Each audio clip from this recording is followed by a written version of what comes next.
और इस बीच आपको बता दें कि इजराइल की जानिब से लबनान में जमीनी कार्रवाई शुरू करने के बाद हिजबुल्लाह ने बहुत बड़ा इजराइल को झटका दिया है। जी हां, हिजबुल्लाह के साथ जारी लड़ाई में इजराइल को शदीद झटका लगा है, शदीद धचका लगा है। हिजबुल्लाह के मुजाहिदीन ने दावा किया है कि गुज़िश्ता 3 हफ्तों के दौरान उसने अपने मुल्क में दाखिल होने वाले तकरीबन 100 इजरायली टैंक तबाह कर दिए हैं। यह बहुत बड़ा इजराइल के लिए झटका है, बेन्यामिन नेतन्याहू के लिए बहुत बड़ा झटका है, क्योंकि हिजबुल्लाह के मुजाहिदीन ने बाकायदा खुद यह दावा किया है। उनकी तरफ से कहा गया है कि 3 हफ्तों से, जब से लबनान और इजराइल के दरमियान जंग चल रही है, जब से इजराइल लगातार लबनान पर कार्रवाई कर रहा है, इस बीच हिजबुल्लाह के मुजाहिदीन ने इजराइल के तकरीबन 100 टैंक तबाह कर दिए हैं। जी हां, इजराइल के 100 टैंक तबाह करने का दावा हिजबुल्लाह ने किया है। दरअसल यह इजराइल के लिए न सिर्फ फौजी बल्कि माशी लिहाज से भी बहुत बड़ा नुकसान है,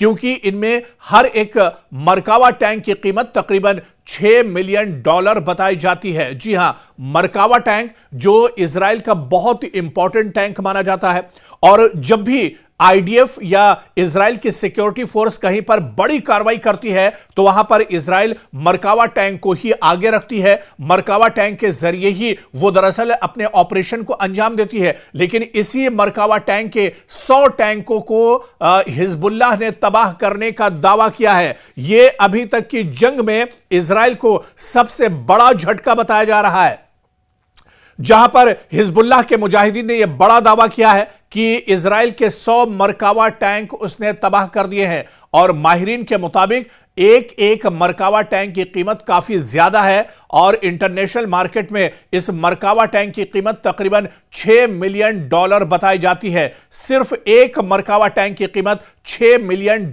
बताई जाती है। इजराइल ने, आपको बता दें कि इस महीने के आगाज में लबनान में हमले शुरू किए थे। हिजबुल्लाह के मुजाहिदीन के मुताबिक सिर्फ 24 घंटों के अंदर जुनूबी लबनान और शुमाली मकबूजा फिलिस्तीन में कम से कम 21 इजरायली मरकावा टैंक तबाह किए गए हैं। इसके बाद उसके दूसरे दिन यानी जुमरात की सुबह भी मजीद 20 टैंकों को और निशाना हिजबुल्लाह ने बनाया है। और इन दावों के मुताबिक 2 मार्च से अब तक तबाह किए गए मरकावा टैंकों की मजमूई तादाद तकरीबन 100 तक पहुंच जाती है। यानी इजराइल को लबनान में भी बहुत बड़ा झटका लगा है।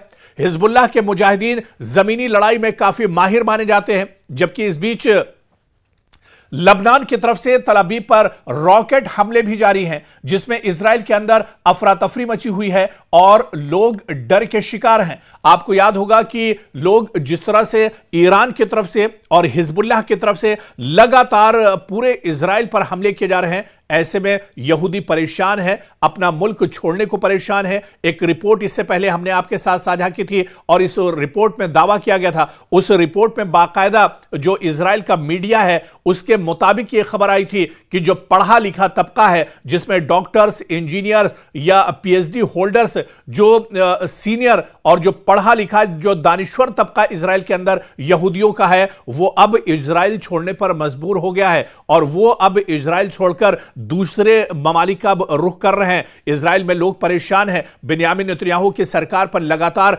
एहतजाज किया जा रहा है। लोगों का कहना है कि बेन्यामिन नेतन्याहू ने ईरान को दरअसल सही तरीके से नहीं आंका था, जिसकी कीमत आज इजराइल के अवाम को चुकानी पड़ रही है। इसके अलावा इजराइल के अंदर जो अपोजिशन पार्टियां हैं वो भी अब सरकार के खिलाफ आवाज उठा रही हैं। अपोजिशन का कहना है कि आईडीएफ पर बहुत ज्यादा दबाव है, जो सिक्योरिटी फोर्सेस इजराइल की हैं उन पर हद से ज्यादा दबाव एक तरह से बेन्यामिन नेतन्याहू सरकार ने बनाया है। लगातार जंग की हालत में इजराइल है, ऐसे में आईडीएफ के जवानों पर बहुत ज्यादा दबाव एक तरह से बना हुआ है। और इस बीच जो हिजबुल्लाह के मुजाहिदीन ने बड़ा दावा किया है, और उसमें यह बताया गया है कि जब से यह जंग शुरू हुई है, यानी मार्च की शुरुआत से लेकर मार्च के आखिर तक तकरीबन 100 मरकावा टैंक इजराइल के तबाह हो चुके हैं। दरअसल यह इजराइल के लिए बहुत बड़ा झटका माना जा रहा है।